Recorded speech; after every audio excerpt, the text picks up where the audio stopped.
R your internet school চ্যানেলে তোমাদের সকলকে স্বাগত। তো আজকে আমরা ক্লাস 7-এর তাপ অধ্যায়ের কিছু গুরুত্বপূর্ণ প্রশ্ন এবং তার অ্যান্সার নিয়ে আলোচনা করব। তো চলো শুরু করা যাক। তো প্রথম প্রশ্নটা বলেছে, থার্মোমিটারে পারদ ব্যবহারের সুবিধা কী, অথবা থার্মোমিটারে পারদ ব্যবহারের কারণ কী? মিটারে পারদ ব্যবহারের সুবিধাগুলো হলো উষ্ণতার পরিবর্তনে পারদের মানক ও যথেষ্ট বেশি প্রসারণ ঘটে। পারদের স্ফুটনাঙ্ক প্রায় 357 ডিগ্রি সেলসিয়াস এবং হিমাঙ্ক -39 ডিগ্রি সেলসিয়াস। সুতরাং এই বিস্তীর্ণ উষ্ণতার পাল্লায় পারদ থার্মোমিটারে ব্যবহার করা যায়। গায়ে লেগে থাকে না বলে থার্মোমিটারে পারদ ব্যবহার সুবিধাজনক।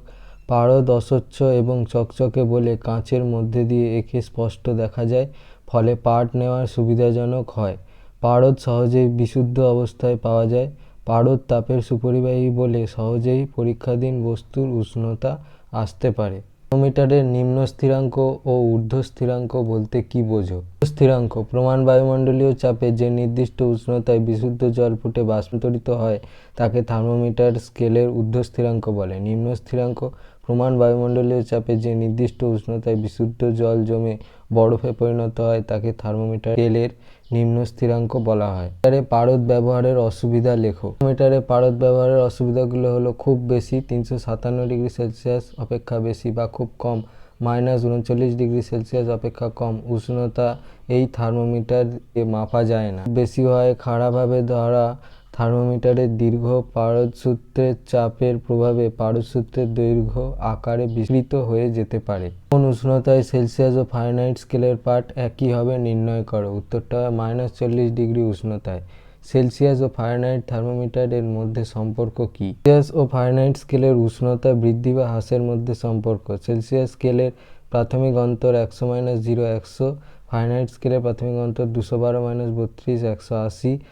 সেলসিয়াস স্কেলে 100 ডিগ্রি উষ্ণতা বৃদ্ধি বা হ্রাস, ফারেনহাইট স্কেলে 180 ডিগ্রি উষ্ণতা বৃদ্ধি বা হ্রাস, অর্থাৎ সেলসিয়াস ডিগ্রি অর্থাৎ 100 ডিগ্রি সি উষ্ণতা বৃদ্ধি বা হ্রাস 180 ফারেনহাইট ডিগ্রি 180 ফারেনহাইট ডিগ্রি উষ্ণতা বৃদ্ধি বা হ্রাস। 100 ডিগ্রি সেলসিয়াস = 180 ডিগ্রি ফারেনহাইট বা 1 সেলসিয়াস = 9/5 ফারেনহাইট বা 1 ফারেনহাইট = 5/9 সেলসিয়াস। দুই স্কেলের উষ্ণতার পাঠের মধ্যে সম্পর্ক। ধরা যাক কোনো নির্দিষ্ট উষ্ণতায় সেলসিয়াস ও ফারেনহাইট স্কেলের পাঠ যথাক্রমে সি ডিগ্রি ও এফ ডিগ্রি। এখন সেলসিয়াস স্কেলের পাঠ C-0 ঘরের সমান এবং ফারেনহাইট স্কেলের পাঠ F-32 ঘরের সমান। আবার সেলসিয়াস স্কেলের 100 ঘর = ফারেনহাইট স্কেলের 180 ঘর। তাহলে সেলসিয়াস স্কেলের 1 ঘর সমান কত হবে? ফারেনহাইট স্কেলের 180/100 ঘর। আবার সেলসিয়াস স্কেলের C-0 ঘর কত হবে? 180/100 × C-0 ঘর। আর সেলসিয়াস স্কেলের C-0 ঘর তাহলে কত হবে? -32 ঘর ফারেনহাইট স্কেলের।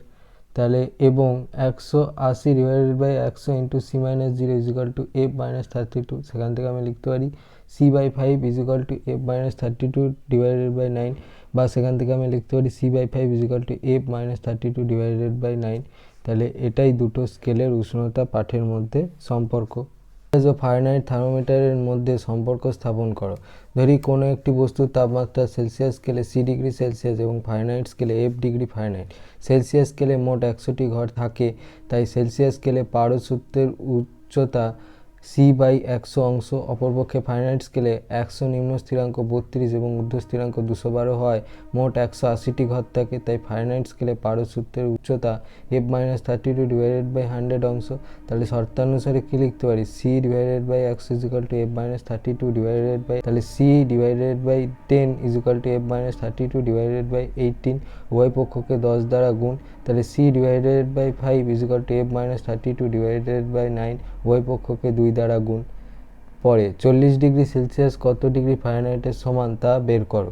আমরা জানি C/5 = F-32/9। তাহলে ধরি 40 ডিগ্রি এর মান ফারেনহাইট স্কেলে হবে x ডিগ্রি ফারেনহাইট। তাহলে 40/5 is equal to x minus 32/9, 5 দিয়ে কাটলে 40কে 8 হয়, তাহলে x minus 32 is equal to 72, 8 9 72, তাহলে x is equal to 72 plus 32, তাহলে এক্স ইজ ইকুয়াল টু 104, তাহলে ফারেনহাইট স্কেলে উষ্ণতা কত হবে 104 ডিগ্রি ফারেনহাইট। এটা হয়ে গেল আমার অ্যান্সার। স্কেলের ঊর্ধ্ব স্থিরাঙ্ক কত? উত্তরটা হবে 212 ডিগ্রি ফারেনহাইট। তাপ কাকে বলে? তাপের একক কি? এক প্রকার শক্তি যা গ্রহণ করলে বস্তু উত্তপ্ত হয় এবং বর্জন করলে বস্তু সাধারণত ঠান্ডা হয়।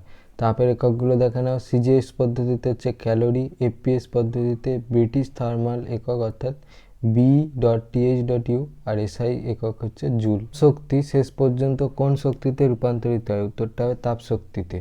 তাপ কয় প্রকার ও কি কি? তাপ 2 প্রকার, যথা বোধগম্য তাপ ও লীন তাপ। বোধগম্য তাপ কাকে বলে? তাপের প্রভাবে বস্তুর উষ্ণতার পরিবর্তন হয় কিন্তু অবস্থার পরিবর্তন হয় না, তাকে বোধগম্য তাপ বলে। তাপের উদাহরণ দাও। উনুনের শিখার কাছে গেলে বোধগম্য তাপের জন্যই উষ্ণ অনুভূত হয়। লীন তাপ কাকে বলে? তাপের প্রভাবে বস্তুর উষ্ণতার পরিবর্তন হয় না কিন্তু অবস্থার পরিবর্তন হয়, তাকে লীন তাপ বলে। তাপের সিজিএস একক লেখো। উত্তরটা হবে ক্যালোরি পার গ্রাম। তাপ কয় প্রকার ও কি কি? প্রকার, যথা বাষ্পীভবনের লীন তাপ, ঘনীভবনের লীন তাপ, কঠিনীভবনের লীন তাপ। লীন তাপের এসআই একক কি? Joule per KG. উষ্ণতা কাকে বলে? উষ্ণতা হলো বস্তুর এমন একটা তাপীয় অবস্থা যা তাপ প্রবাহের অভিমুখ নিয়ন্ত্রণ করে। দ্বিতীয় কোনো বস্তুর সঙ্গে তাপীয় সংযোগ থাকলে বস্তুটি অপর বস্তু থেকে তাপ গ্রহণ করবে না অপর বস্তুকে তাপ দেবে, তা এই ভৌত ধর্ম দ্বারা নির্ধারিত হয়। আসলে উষ্ণতা হলো তাপের ফল। মাপার যন্ত্রের নাম কি? উত্তরটা হবে থার্মোমিটার। থার্মোমিটার কে আবিষ্কার করেন? স্যার টমাস ক্লিফোর্ড অ্যালবার্ট নামে একজন ব্রিটিশ চিকিৎসক। এই ছোট ক্লিনিক্যাল থার্মোমিটার তৈরি করেছিলেন। উষ্ণতার এসআই একক কি? কেলভিন। উষ্ণতার সিজিএস একক কি? Degree Celsius.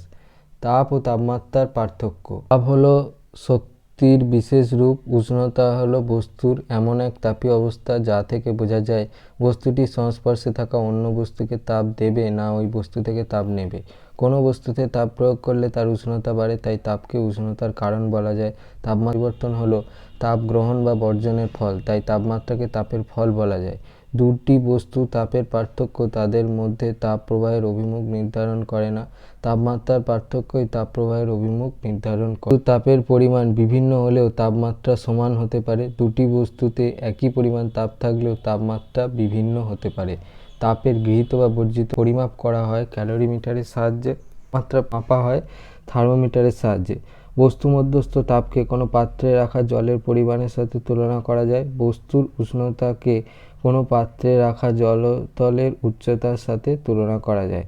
অবস্থার পরিবর্তনের সময় বস্তুর মোট তাপের পরিবর্তন হয়, অবস্থার পরিবর্তনের সময় বস্তুর তাপমাত্রা অপরিবর্তিত থাকে। বস্তু কর্তৃক বর্জিত তাপ নির্ণয়, অথবা কোনো বস্তু দ্বারা গৃহীত বা বর্জিত তাপ কোন কোন বিষয়ের উপর নির্ভর করে? বস্তুর উষ্ণতা বৃদ্ধি বা হ্রাসের জন্য বাইরে থেকে কত নেবে বা হারাবে তার 3টি বিষয়ের উপর নির্ভর করে, যথা বস্তুর ভর। বস্তুর ভর যত বেশি গৃহীত বা বর্জিত তাপ তত বেশি। উষ্ণতার পরিবর্তন, যত বেশি উষ্ণতার পরিবর্তন করতে হবে তত বেশি তাপ গ্রহণ বা বর্জন করতে হবে। আপেক্ষিক তাপ, যত বেশি গৃহীত বা বর্জিত তাপের পরিমাণ তত বেশি। ভিন্ন উপাদানের আপেক্ষিক ভিন্ন, তাই উপাদানের উপর নির্ভর করে বললেও ভুল হবে না। তাপ কি? একক ভরের কোনো পদার্থের তাপমাত্রা প্রতি একক পরিমাণ বৃদ্ধি করতে যে পরিমাণ তাপ লাগে সেই পরিমাণ তাপকে ওই পদার্থের আপেক্ষিক তাপ বলে। পদার্থের আপেক্ষিক তাপ সবচেয়ে বেশি? উত্তরটা হবে জলের। কোন পদার্থের আপেক্ষিক তাপ সবচেয়ে কম? অপশান এ পারদ, অপশান বি তামা, অপশান সি বরফ, অপশান ডি জল। সঠিকটা হবে অপশান এ পারদ। জলের আপেক্ষিক তাপ কত? জলের আপেক্ষিক তাপ 1। বরফ গলনে লীন তাপ 80 ক্যালোরি পার গ্রাম বলতে কি বোঝো? বিবৃতিটির অর্থ হলো প্রমাণ চাপে 0 ডিগ্রি উষ্ণতায় 1 গ্রাম বরফকে 80 ক্যালোরি তাপ দিলে তা সম উষ্ণতার 1 গ্রাম জলে পরিণত হবে। গ্রহণ কাকে বলে? হলো স্থির উষ্ণতায় কঠিন পদার্থের তাপ গ্রহণের ফলে তরলে পরিণত হওয়ার ঘটনা। উদাহরণ: বিশুদ্ধ বরফ স্বাভাবিক বায়ুচাপে 0 ডিগ্রি সেলসিয়াস উষ্ণতায় গলে জলে পরিণত হয়। প্রয়োগে পদার্থের অবস্থার যে পরিবর্তন হয় তা কয় প্রকার ও কি কি? এর ফলে সংশ্লিষ্ট বস্তু বা সংস্থার মধ্যে এক বা একাধিক পরিবর্তন ঘটে থাকে, যেমন তাপ প্রয়োগের প্রত্যক্ষ ফলাফল উষ্ণতা বৃদ্ধি। যত বেশি পরিমাণে তাপ দেওয়া হয় বস্তুর উষ্ণতার পরিবর্তন তত বেশি হয়। তাপ প্রয়োগে পদার্থের অবস্থার পরিবর্তন ঘটে। সাধারণভাবে বলা যায় তাপ দিলে কঠিন তরলে ও তরল গ্যাসে রূপান্তরিত হয়। তাপ অপসারণের বিপরীত ঘটনা ঘটে, অর্থাৎ গ্যাস তরলে ও তরল কঠিনে পরিণত হয়। তাপের ক্রিয়ায় কঠিন পদার্থের দৈর্ঘ্য, ক্ষেত্রফল ও আয়তনে বাড়ে। তরল ও গ্যাসের ক্ষেত্রে শুধুমাত্র আয়তন বৃদ্ধি পায়। উত্তপ্ত করলে বেশিরভাগ ধাতুর ক্ষেত্রে বৈদ্যুতিক রোধ, তড়িৎ চলাচলে বাধা দেওয়ার ক্ষমতা বৃদ্ধি পায়। অর্ধপরিবাহীর ক্ষেত্রে তা হ্রাস পায়। কোনো চুম্বককে একটা বিশেষ উষ্ণতার চেয়ে বেশি উত্তপ্ত করলে তার চৌম্বক ধর্ম উল্লেখযোগ্যভাবে কমে যায়। তাপ প্রযুক্ত হলে আলোক শক্তির সৃষ্টি হয়, উদাহরণ মোমবাতির দহন। কোনো কোনো ক্ষেত্রে তাপের প্রভাবে রাসায়নিক পরিবর্তন ঘটে, উদাহরণ চিনিকে উত্তপ্ত করলে কালো কার্বনে পরিণত হয়। 0°C উষ্ণতায় 1 গ্রাম বরফ ও 0°C উষ্ণতায় 1 গ্রাম জলের তাপ কি সমান? না। উষ্ণতা সমান হলেও 0°C উষ্ণতায় 1 গ্রাম জলের মধ্যে 80 ক্যালোরি তাপ বেশি রয়েছে। জলের বাষ্পীভবনের লীন তাপ কত? 540 ক্যালোরি পার গ্রাম। 100°C উষ্ণতায় ফুটন্ত 1 গ্রাম জল ও 100°C উষ্ণতায় 1 গ্রাম বাষ্পর তাপ কি একই? না, এক্ষেত্রে বাষ্পে 537 ক্যালোরি তাপ বেশি আছে।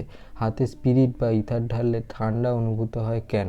ইথার উদ্বায়ী তরল বলে খুব তাড়াতাড়ি বাষ্পে পরিণত হয় এবং হাতে স্পিরিট ঢাললে স্পিরিট বাষ্পায়নের জন্য প্রয়োজনীয় লীন তাপ হাত থেকে গ্রহণ করে, ফলে হাতের ওই অংশ তাপ হারায় এবং হাত ঠান্ডা হয়ে যায়। কলসিতে জল ঠান্ডা থাকে কেন? কলসির গায়ে অসংখ্য ক্ষুদ্র ক্ষুদ্র ছিদ্র থাকে। ওই ছিদ্র দিয়ে কলসির জল চুঁইয়ে বাইরে আসে এবং বাষ্পীভূত হয়। এই বাষ্পায়নের জন্য প্রয়োজনীয় লীন তাপ জল কলসি থেকে সংগ্রহ করে, ফলে কলসি ও কলসির জল তাপ হারিয়ে ঠান্ডা হয়ে যায়। কালে কুকুর জিভ বের করে হাঁপায় কেন? কুকুরের দেহে ঘর্মগ্রন্থি নেই। সাধারণত বিভিন্ন প্রাণীর প্রচণ্ড গরমে ঘেমে যায় এবং সেই ঘাম দেহ থেকে লীন তাপ নিয়ে বাষ্পীভূত হয়। এতে দেহের তাপমাত্রা নিয়ন্ত্রণ হয়। কুকুরের ক্ষেত্রে এই সুবিধা না থাকায় কুকুর জিভ বের করে হাঁপায়, যাতে লালা ঝরার সময় সেই লালা জিভ থেকে লিভ নিয়ে কুকুরের দেহের তাপমাত্রা কমিয়ে দেয়। দিনের বেলায় একটি নির্দিষ্ট তাপমাত্রায় পাতা খুলে যায় এমন দুটি গাছের উদাহরণ দাও। উত্তরটা হবে বাবলা, আমরুল, শুষ্নি, রাধাচূড়া। এই ভিডিওটা ভালো লেগে থাকে তাহলে ভিডিওটাকে অবশ্যই লাইক করো এবং আমাদের চ্যানেলটাকে অবশ্যই সাবস্ক্রাইব করে দিও। এই ধরনের আরও সাজেশান ভিডিও পেতে গেলে আমাদের চ্যানেলটা সাবস্ক্রাইবের পাশাপাশি পাশে থাকা বেল আইকনে গিয়ে অবশ্যই ক্লিক করে দাও, যাতে করে ভিডিও আপলোড করার সাথে সাথেই তোমরা তার নোটিফিকেশান পেয়ে যাও। তো আজকের মতো ভিডিওটা এই পর্যন্তই। দেখা হচ্ছে পরবর্তী ভিডিওতে।